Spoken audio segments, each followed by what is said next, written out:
What does a professional SERE specialist carry in his pack for 2 weeks of sustainment out in the wild? We've spent plenty of time outdoors, backpacking, hiking, camping, but we wanted to know what Mitch Wiuff, a SERE specialist, actually carries in his pack. Who, by the way, did all the SERE things with the one and only Mike Jones.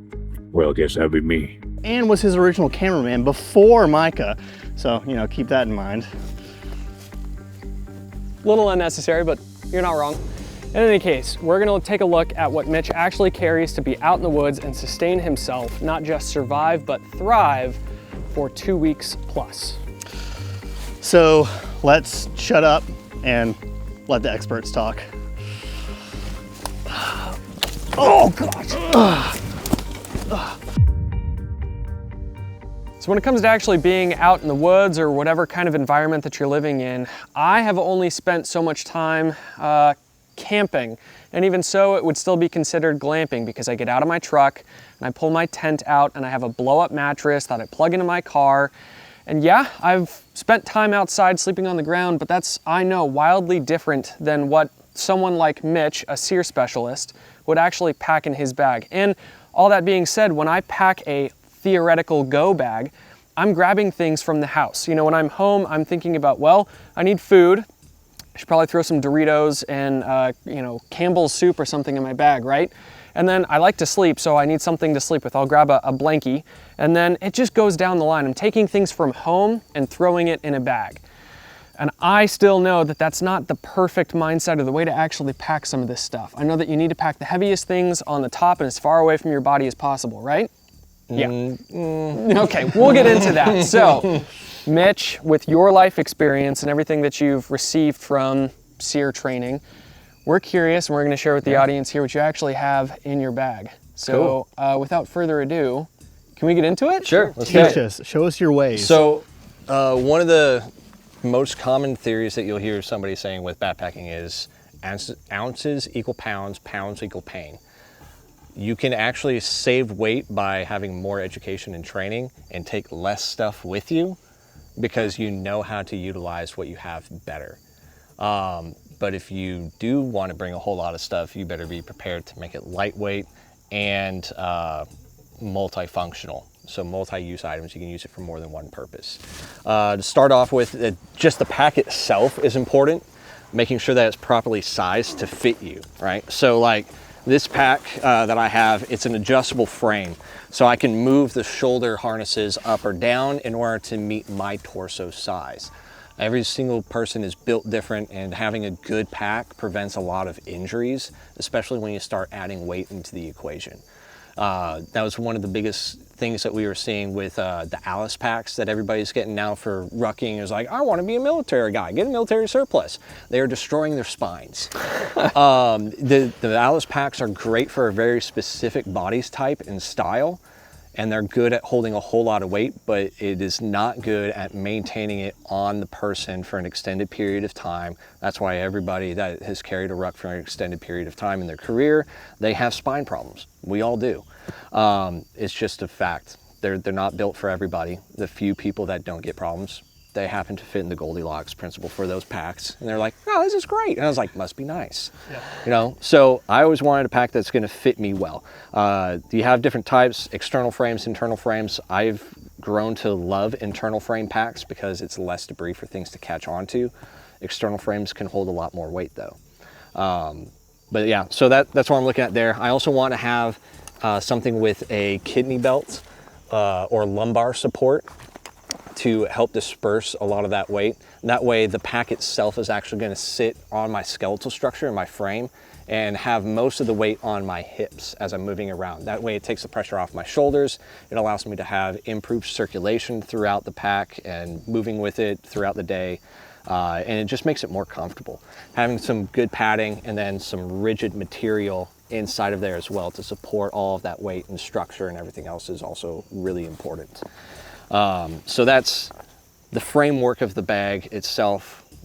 Huge thing that gets underrated and overlooked all the time. If you guys have a hard time like finding a pack, REI does really good at sizing packs to a person. So there's a lot of other stores that do it out there too. I know Eddie Baer, when they actually used to do a lot of mountaineering and backpacking stuff when they started up, it was a big thing for them too, getting you the right gear for your body type. And you're talking about like going to the store. Oh yeah, and talk to the backpacking experts that are there, and they will literally take you, give you 4 different options of bags with 4 different price ranges, and they will size it to you and your body type. Nice. So you know that when you walk out, you have one that is actually going to fit you properly and be usable over an extended period of time. Nice. As far as like the size, bags are rated by how many liters fit inside of it per volume. I have found that the biggest bag that I will take, I will overload with too much weight and I will hurt myself. So I intentionally have gone to the mindset of not going over a 55-liter bag for the sole purpose of I don't want to put too much weight into it and I don't want to hurt myself anymore. It also makes me think more carefully as to what I'm actually putting inside the bag. So minimum gear size, I would say about a 40-liter bag is great. You can hit a lot of gear for all the other environments in the world into a 40-liter bag. All the necessities, not necessarily the comforts for a very long period of time. What bag is this? This, shoot, it's a Red Fox, I don't remember. Yeah, it's on here somewhere. There it is, that guy. And this one's a 65, so this is even bigger than what I would normally want, but this still allows you to carry the necessities plus some creature comforts. a bunch of creature comforts. Like with this pack setup that's in here, I'd be able to go for a couple of weeks. Oh gosh. And be okay. Okay. Just off of what's in here. Yep. And what's in here? Yeah, both of them together, I'd be able to survive with this for a couple of weeks easily. So that's what we're looking at there. The other thing that I like about it is these bags have a detachable top portion that can come off completely. And if I want to do a quick day hike, I can improvise straps for this as well. Then I have a little day pack I can bring with me out into the woods, and I don't have to carry around the entire thing. I can set up a base camp and just go out and back and do multiple different little trips. Yeah. I know other companies are doing that as well now. Like Mystery Ranch has a little day pack thing attachment that they're doing to a lot of their packs now too, and you can flip them on, take them off. I just haven't gotten one of theirs yet. They look great. But this is one of the reasons why I keep this one and I use it so often is I can just grab this little day bag and I have everything else that I need for a quick little stint inside of it, right? I have several packs with one of those, and I never even thought to use it like that. I was like, oh, it's just a nice little top hatch. So thanks already. Yeah, there you go. Right, so like inside of the top portion of the bag, I'll keep some essentials like a tarp with 550 cord on it. This I can use for shelter. I can use as a pack cover for myself and my bag as I'm hiking around, covering up both me and the pack, protecting me during like the rain and everything.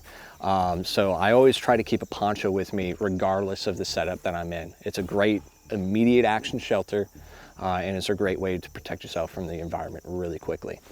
So that one I always keep quickly and easily accessible, as well as a med kit appropriate for the environment. The biggest injuries that I've seen in the wilderness and hiking and everything else like that is broken legs and knife wounds or axe wounds, depending on the tools that they're using. Trained professionals putting axes straight inside of their foot, straight through their calf, like filleting their shins, or they just step wrong and their foot gets caught between 2 logs and they keep going with the weight of their pack and it just snaps their shin. So one of the important things that I always have inside of my med kit when I go out is a SAM splint. That way I know if we do break something or somebody else breaks something, I can splint it up. I can add a rigid protective material to it to protect it and keep them moving throughout any of the injuries that are happening. Makes sense. Right? So that's a big one. And then you have your other common things in here like combat gauze if you get an impaled stick through a fall or something like that. Standard bandages, boo-boo kits that are inside of it as well. A whole bunch of other things. Really bad injuries, all sorts of other different things, right? So lots of different stuff. Paul's more knowledgeable on like all the medical terms of everything. I just know how to fill the holes and make things stop coming out. Yeah. And patch it up so that it still stays functional and people can move again. I'm not a doctor by any means. Sure. So that's something that I always try to keep with me in my bag. That way, when injuries do happen, because they always happen when you don't want them to, you got it taken care of. What pack is that? This is a Blue Force gear of some kind. Yeah, it's a Blue Force gear TKN empty med. So I think this is like their IFAC system that they had, so it can attach to a plate carrier and everything. But it's just easy to keep in the top of my bag and go around everywhere with me. Other things is small collapsible water containers. So like the little platypus bags are awesome. They literally fold up to next to nothing, and they'll hold, how many does that say? A whole liter inside of one of the bags. Better than trying to put a full Nalgene in there that's hard and rigid, which has benefits to it, but if it's empty and it's taking up space, that's dumb. Yep. So try to make it small, that because you don't always want to have a massive container. Sometimes you actually want 2 containers for water. One that you can actually drink out of and one that you're actually still waiting for the purification process to finish up in, as far as that. So I like those platypus bags for that reason, as well as like the thread tops. If you're using like the SERE filter systems, it'll thread directly onto that. Nice. So you can fill it up with water, put one of the SERE filters, and if it's still see-through, like the water doesn't have a bunch of sediment and everything onto it, you can put the SERE filter right on it and just start drinking. Nice. Right? Something Mitch already pointed out is that taking something into the woods weighs something. Ounces equals pound, pounds equals pain, so on and so forth. But something that doesn't weigh anything is finding something like sheet metal or tin out in the woods, putting it up against a big tree, and something like that is as good as gold. That brings me to one of our sponsors of this video, Allegiance Gold. If you guys are looking to invest and hedge some of your finances into something other than the American dollar, because we all know that that's worth less and less every single day, go ahead and go check out Allegiance Gold. You're gonna head to protectwithdc.com and they'll get you squared away. Again, that's protectwithdc.com. Start to put some of your finances into something other than the not so worth anything American dollar. For other things in those natures, I also really like these guys, the Canaan Provisions water decon kits. Yep. Zach did a great job piecing it together with Rich Mason over at Darcy and some of the courses that they're doing right now with Tusk. But it comes with like water purification tablets, alcohol wipes, boo-boo kit items, little safety pins, rubber bands, anti-diarrheals, which a lot of people don't think about. But when you end up having diarrhea in the woods, I died of dysentery on the Oregon Trail in the 4th grade. It rings times. true, man. I almost died of dysentery this morning. 2 coffees before 9 a.m. Oh, that's You brutal, just had man. 2? Yeah. I'm in trouble. But yeah, so like it's one of those things that a lot of people don't think of having emergency medicine with them until it's like, oh shit, I'm feeling terrible. Yep. I should probably grab something in order to stop this and keep fluids in my body. Now, like, I will say diarrhea has a purpose. Your body is trying to get rid of some of the toxins that are inside of it. But there is a certain point where you're like, okay, this is dangerous. I need to slow this down at a minimum, if not halt it, so that I can get back to a healthy state and rehydrate myself. Sure. Right? Yeah. So that's why I like to keep those around. It keeps it in a nice waterproof sealed container, and it's already set up, ready to go. And they're not that expensive to get. As far as like long-term water purification, these guys are freaking awesome. I've been using it for years. It's an H2Go setup. So this guy is solar powered. It can be recharged off of a USB port, and it takes table salt, which I can store up in the top sections here. And it's a rubber seal, so it keeps it separate. And through the process of chemical osmosis and electricity added to salt water, it'll actually take the salt water with all the fill lines for how much salt to put in it, how much water to put in it to mix it up. And then you put some inside of the top.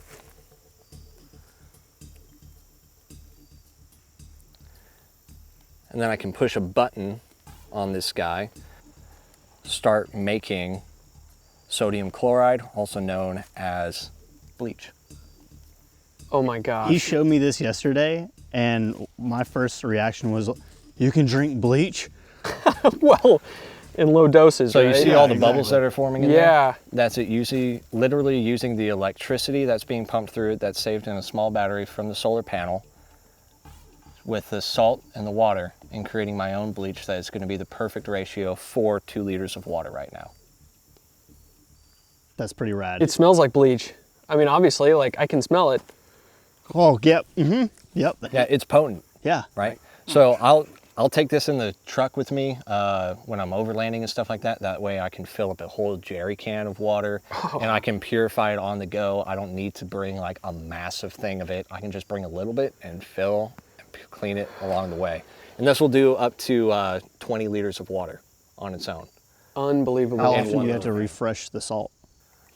You So you don't that top much. that off. You guys saw how much water that took? Yeah. I haven't changed this out in a year. That's awesome. And the cool thing is like you can use like standard bleach in a little bottle like this and do like a couple drops, and there's a specific ratio out there, and I usually keep that written down in a book with me just in case, because it's important to remember, because if you do too much bleach, it'll have the same effect as if you actually ingested parasites and bacteria inside of the water, and you'll have the runs and vomiting and everything else like that, just like too much and too little. Yeah. So it's the same. So getting the right ratio is important, but also for store-bought bleach, the second that you pop the seal on it, it will only maintain its potency for 30 days. So once you pop it off, it's like you have 30 days until all of that bleach is not going to disinfect your water. Gotcha. So that's why I like this guy. It's smaller. I don't have to think as much. Once I have it set up and I know how it works and operates, I can just run it through and then pour it inside of a water source. And then that would have been 2 liters of water that would have been completely clean to drink in about 30 minutes of it shaking around. Unbelievable. Yeah. Cool. Yeah, I love those little guys. Zach actually just started selling them on his website. Through Candy Provisions. Yeah, Nice. I think today or yesterday is when Yep. it's off. And then I also bring some like emergency electrolytes with me as well. It doesn't have to be liquid IVs. Gatorade packets work really well too. Salt water works good, but having a mixture of like silica, salt water, potassium, all that sort of stuff helps you stay hydrated for a longer period of time as well. Gotcha. So those are some of the water things that I try to keep with me at all times, regardless of where we're going, as well as a light source. Headlamps are great because then I don't have to use my hands. And then other maintenance tools to go with it. So sewing kit to repair equipment and clothing and everything else like that. If you don't know how to sew, learn. Talk to your mom, your grandma, anybody else like that. Like, you should know how to sew. It's an important skill, and it's a lost art amongst a lot of our generation. I also keep an extra duty thick sewing needle in my cap when I'm going out, That's a thick boy. because this guy can use the inner cord of 550 in order to stitch up big holes and make other items and everything else like that. So these guys are great for like heating up, lancing, blisters, and everything else like that, as well as like repairing gear and equipment that actually needs to bear weight. Those little kits are good for clothing, but like if my pack was to rip and I'm having to stuff it with a lot of gear, that thread is probably gonna bust on me. But in a cord of 550, it'll hold a little bit stronger, so I try to keep that guy with me as well. We could have stopped here and I'd be like, hold on, I need to go take notes. I got to go buy stuff. I need to practice sewing. I got to purify water, and Oh yeah, that's insane. there's a lot to it. Multi-tools are awesome too. Pliers are one of the most underrated tools in the world. You need to grab a hold of something really good. Finger strength only does so well. Add some leverage to it, you can actually do a lot more. And then all the little scissors and like screwdrivers, can openers, everything else that's involved with them. I love having a leather tool or a Leatherman or multi-tool of any sort. They do great. Just find one that you like the best. Try to keep it maintained, keep it sharp, keep it with you. I also keep a ferrocerium rod with me as opposed to a lighter or matches. This will last me longer And with the right training, I can actually get a fire started faster with it. Getting a good one is important. Everybody ends up having like these little dinky ones that are skinny.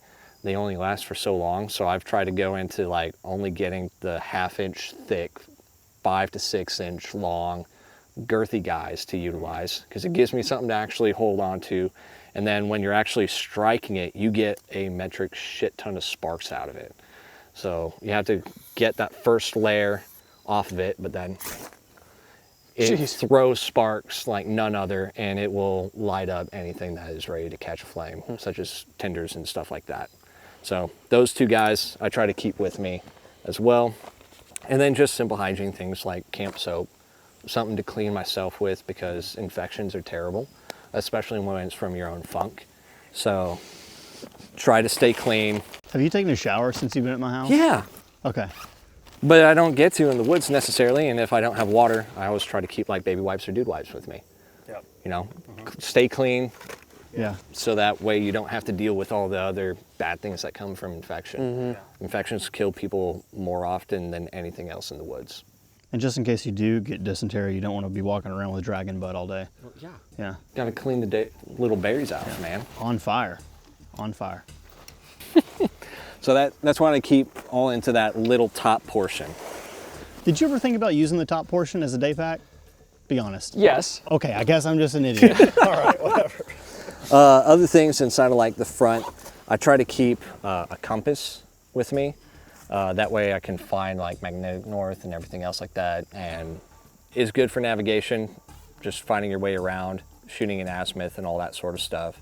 Having a good map of the local area is also important, whether it's like downloading it on your phone, which the GPS and cell phones is passive, so you don't need cell tower service in order to access maps on your phone. You can download them onto your phone ahead of time and then utilize that even in airplane mode.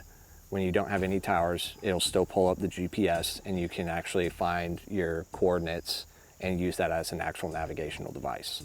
Wow.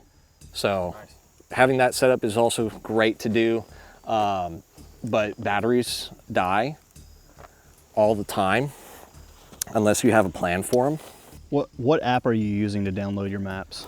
So I've used a couple in the past. I've used the ATAC, the ITAC. There's a iTopo app out there as well. Anything that has like actual topographic map information and is up to date is going to do you well, especially if you know like how it's actually being utilized. Is it a latitude longitude system that they have it gridded out on, or are you using MGRS, which is the military grid reference system, or UTM, which is the universal transmercator system? Yeah, mouthfuls and everything else like that. All it is different waffle stamps that people are doing on the earth in order to give it a grid to navigate with. Gotcha. But you have to know which one it is in order to do it right and still use it effectively. Sure. Otherwise you still get lost. Kind of going back to the mindset and the knowledge Yeah. is going to be significantly better than having, I'm going to take a whole list of TMs or FMs out to the woods so that I can read about how to read a map when I'm out there. Yeah, right? It was like, you know what? Yeah, we'll just take the Ranger handbook. It'll be fine. Sure. Just like, okay. Other things is like pack covers. So like having a scrim is nice if you're trying to like hide your bag, cover it up, make it look not like a civilian pack, have it disappear. Or just even having like a pad. So like we're on a wax canvas material right now. I have the same sort of thing set up that I can put down when I want to stop and access all of my stuff, and it keeps me off of the floor, all my gear off of the dirt, keeps it nice and clean. It's a good place to change your socks, a good place to change your clothes. That way you're not just getting all of nature up inside of you, right? Yeah. So You just doubled this, something like this up and then sewed it yourself? yeah, so it's a giant square, folded it in half, stitched down both sides, and then turned it inside out and stitched up the other end. Nice. That was it. But that's all 550 cord inner cord with a sail needle. Never even thought about using the inner cord of a 550 Yeah, cord. it's great. Chapstick's also really good to have, you know, just for little things that are in there. petroleum jelly, all that sort of stuff is good too for like chapped lips, raw skin, just small medical things that are multi-use to utilize.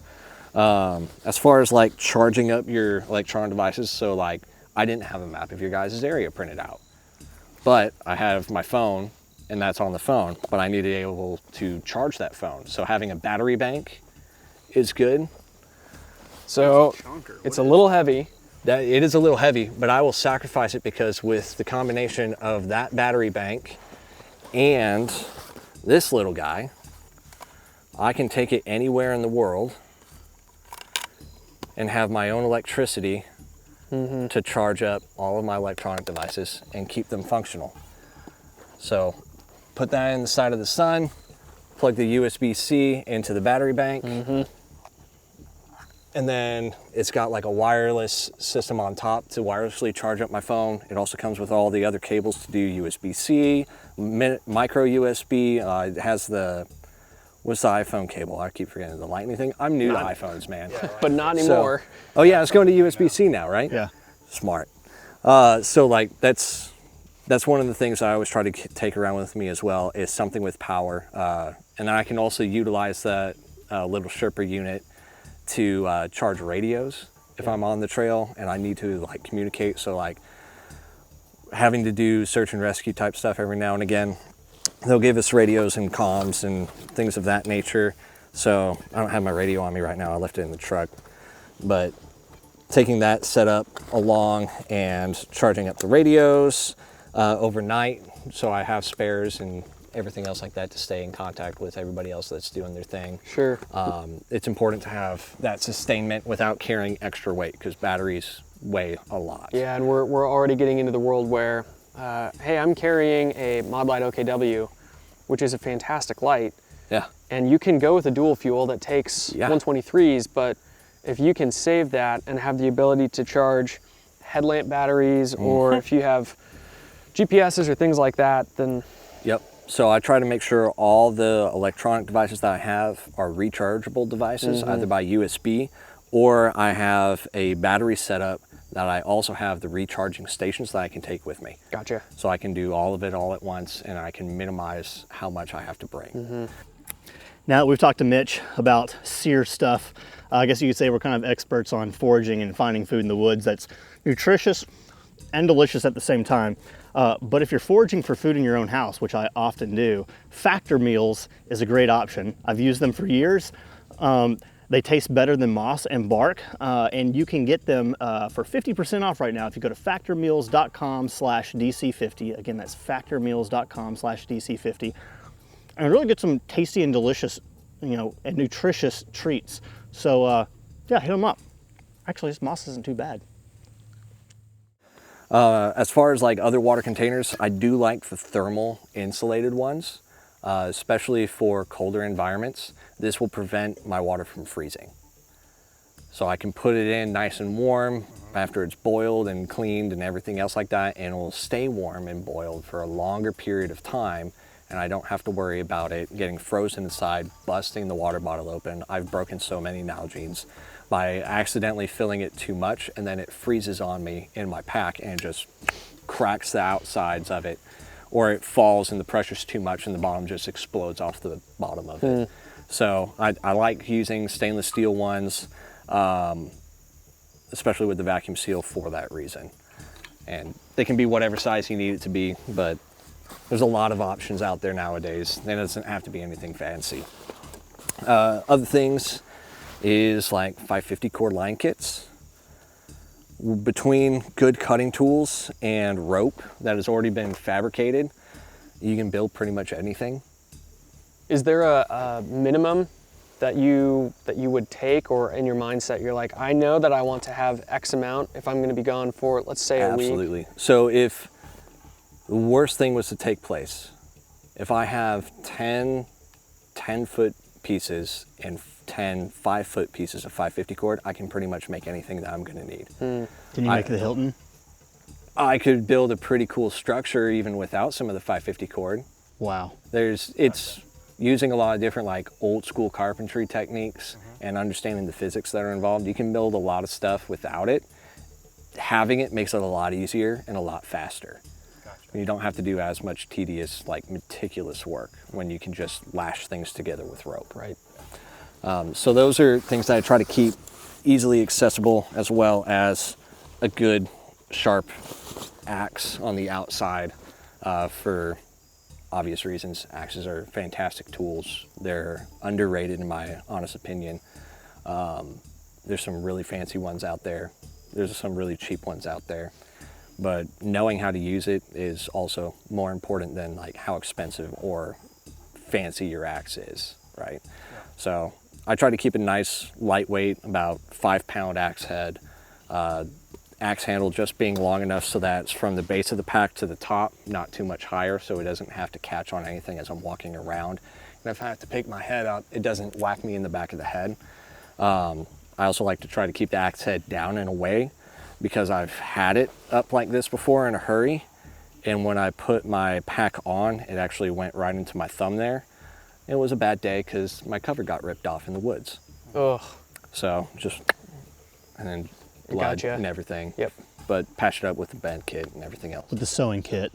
No. 550 cord. Super glue. Oh yeah, of course. Yeah. Super glue does great, man.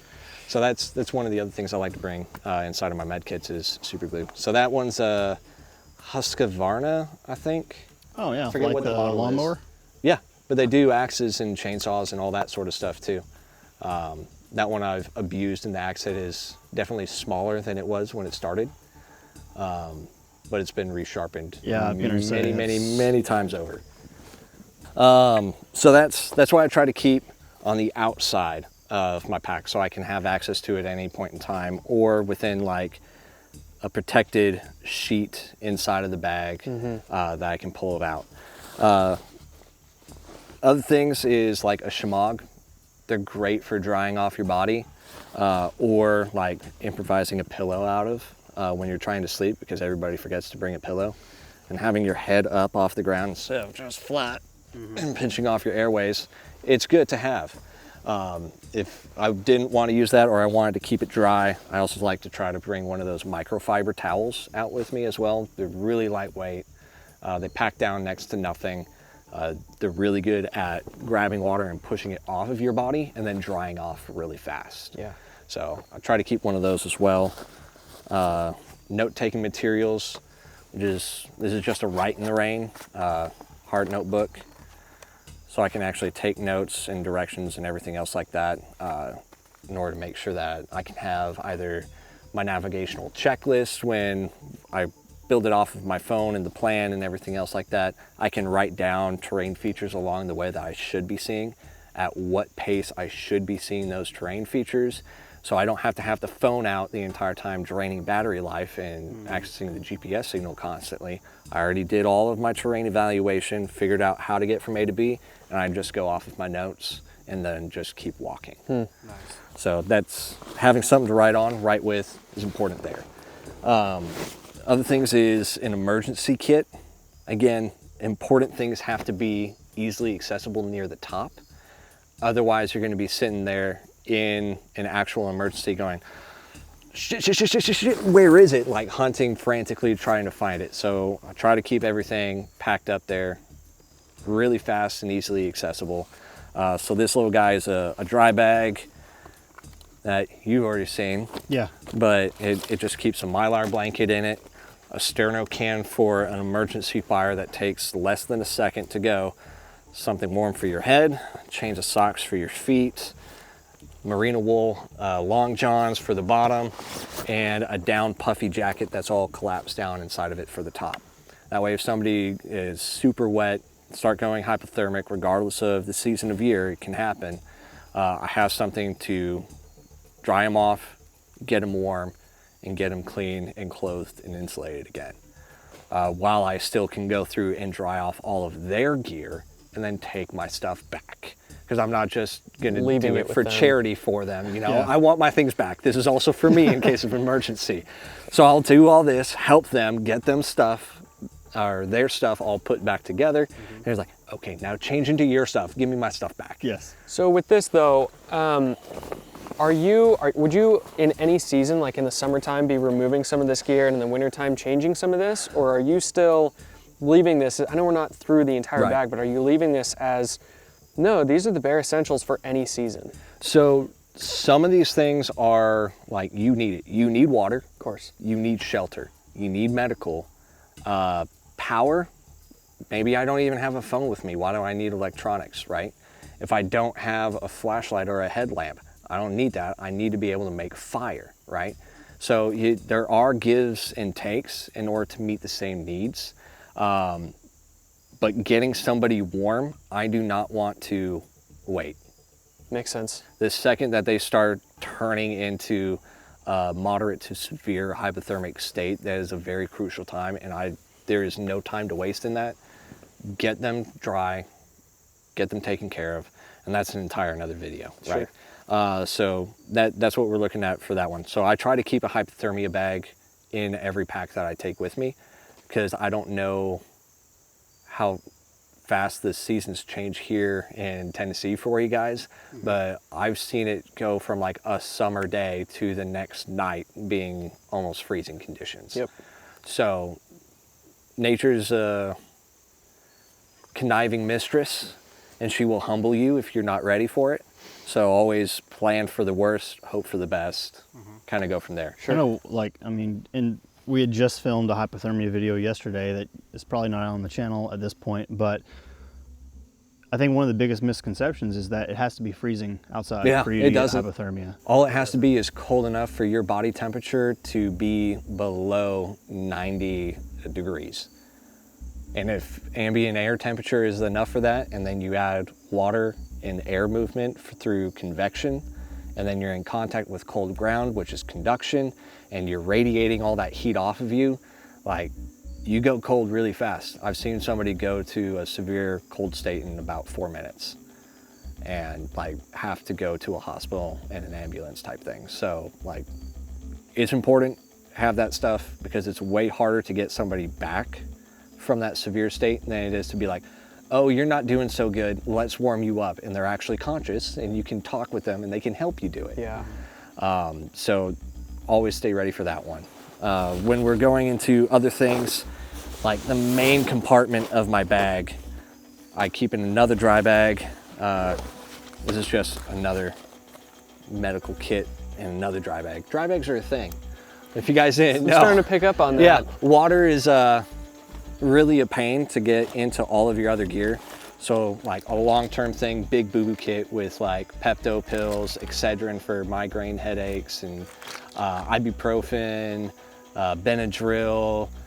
There's Some of the antiseptic ointments. You're talking about some of the things that we kind of take for granted on a day-to-day basis. Oh, yeah. Even getting sick at home when we're still washing our hands and cooking food, making sure that the chicken is cooked all the way, we still take these for granted. And then you go out to the woods and you eat that possum or whatever. Oh gosh. Yeah, like it's crazy how fast infections and illness will deteriorate not just your mental state, but your effectiveness inside of the environment, right? So trying to patch up everything and prevent all of that, just simple Band-Aids, super glue, tweezers for splinters, like all those little things are really important to have. If I can't think right, I'm not going to act right. And if I can't act right, I'm going to do something stupid. When you do something stupid, you hurt yourself. So it's just one of those things, trying to keep everything under control and understood throughout that extended process. And inside of that dry bag as well, there's like extra batteries and everything for like AA's, AAA's, CR123s, standard kits. Stuff. Yeah, standard kit setups. It's actually a pretty handy little bag. Yeah, and there's a camp stove. I think this is actually like an old Condor shotgunner pouch. Really? Yeah, so it just fits perfully for all the batteries. What else were you going to use it for, right? Yeah, it's Yeah. not a combat shotgun, that's for sure. You can use magazines for those now. Yeah, exactly. And then like little crafting wire for doing snares and stuff like that. If I really needed to get some food, I try to keep a spool of that in my long-term bag.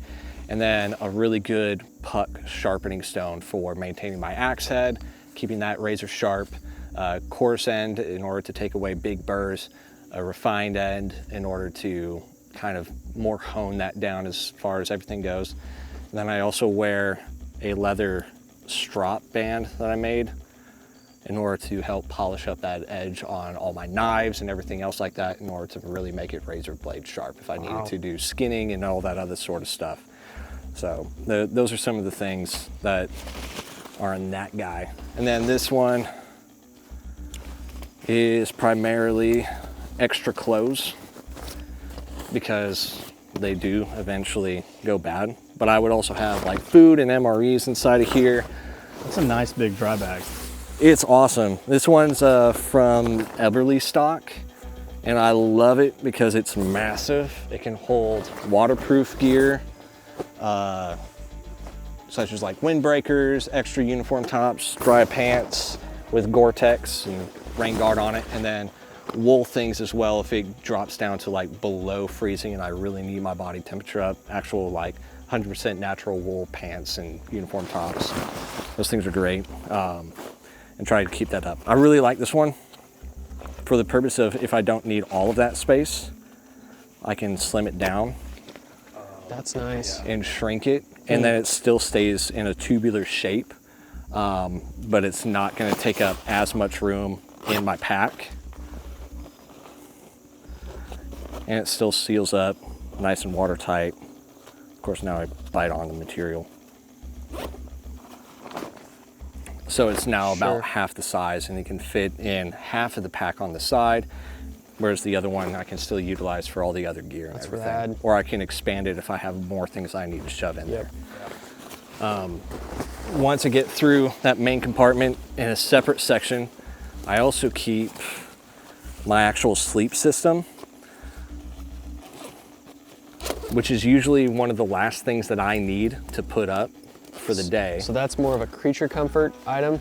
It is important, but it is a comfort. The most important thing is to have like dead airspace and insulation around you while you sleep. It is important to get sleep. Without sleep, your mental state starts deteriorating and you're not able to function as well throughout the day. So getting a good night's rest, although it may seem like trivial, is like, who sleeps? Just take more caffeine and you'll be fine. It is important to have a time for your body to recover and recuperate before trying to go back into work overload time again. So it is vital in order to get rest. Yep. And that's not even just in the woods, that's just in life in general, right?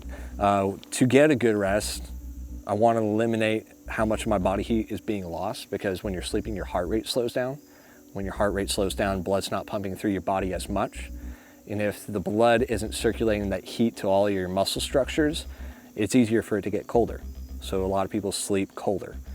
So I try to eliminate that as much as possible by creating a barrier of dead airspace between me and the ground, or me and whatever I'm sleeping on, through either an inflatable system. There's foam pads out there as well.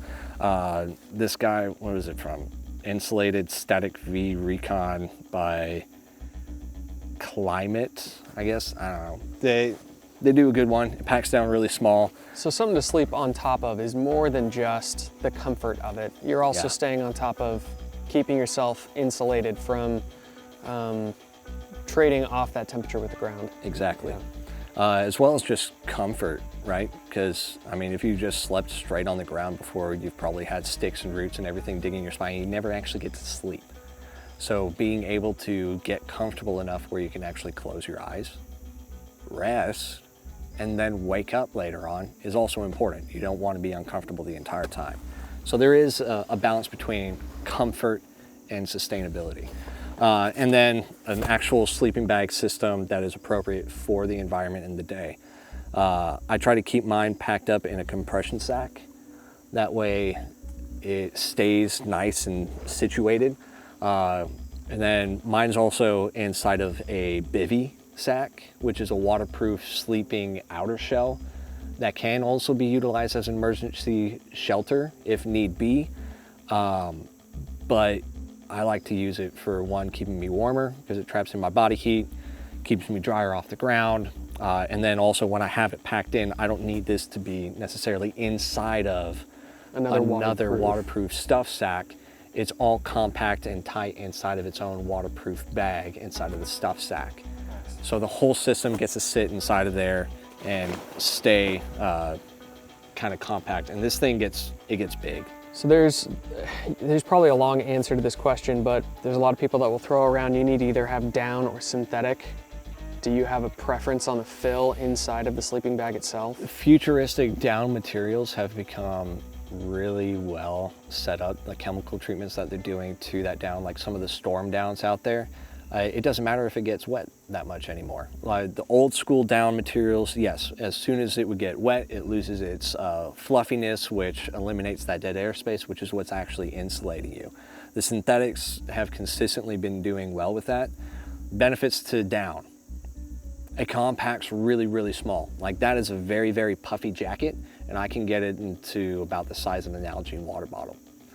Synthetics are usually a little bit bulkier. I have a very similar jacket to that is a synthetic insulation throughout. It will not compact as small or as lightweight as that jacket will. So risk versus reward, how much space do you have, how much weight can you save, and how much other things do you have to take care of those other needs. So situationally dependent and individual user preference at that point. Right. And at the moment, you don't have any food inside of your pack. How much, let's say you were gonna leave for a week, would you intentionally be carrying a ton of food around, or? No. So I would still limit my food, and I would change up the types of food. So there's rules when it comes to like survivability as far as like water and nutrition and oxygen and all that sort of stuff. The average human can hold their breath for about 3 minutes. They can also last for about 3 days without water before their body starts devouring itself from the inside out and you start losing capabilities. You can also last for about 3 weeks without food at like low work levels. So when you're working a lot, you need more calories to burn, you need that fuel. But I know, like with me, my body type, and how I can mitigate that work throughout an extended period of time, and having knowledge of some of the natural vegetation in the area, flora, fauna, all that sort of stuff, I can procure food and sustenance in order to meet that caloric intake required for my work, and then only have, say, like 2 or 3 MREs for a week or two in order to sustain me for that entire period of time. Wow. Wow. So it's having a balance of the two. Now, am I gonna lose weight? Yeah, I absolutely am. Am I gonna look different when I end out those couple of weeks? Absolutely. Will I still be alive? Yep. Wow. So it's a balance between the two. How comfortable do you want, and how much do you want to lose? Of course. And then I saw you playing with this monkey tail on top of that pack. So I've used a whole bunch of them before in the past. I've made my own out of like 550 cord and everything. But on all my packs, when I'm going out, I try to keep a lanyard setup for the top of my pack that will allow me to lash my bags and keep them off of the ground. People don't really think about it in like the spring and summer when they're walking around. It's like, oh, it's so lovely out here. And they just drop their pack and bags on the ground. They start getting dirty. The dew and the moisture. And everything. Yeah. It becomes more important in like the winter and the spring and late fall when moisture is really coming back into everything, and you want to keep it off of all of your gear and equipment. So trying to keep your gear up and off of the ground is pretty important as well.